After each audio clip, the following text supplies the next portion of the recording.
So about 10 minutes ago, I realized I accidentally put my phone in this washing machine with the water. At least right now, it was only on the normal setting. It wasn't on hot water, or might have been on cold actually.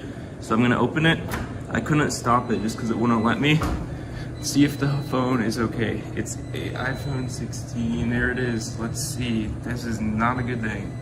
Okay, thank God it works. Well, I guess if you have a 16 and up, your phone should be good. It's still definitely wet. And there's a crack, there's a hair on it, okay. But it works, and that is a miracle. But yeah, so if you have like a 16, just let it sit for 2 days. If you have a lower than 16, let it sit for 2 days. And then just pray to the gods to turn it on, because that's what the article said.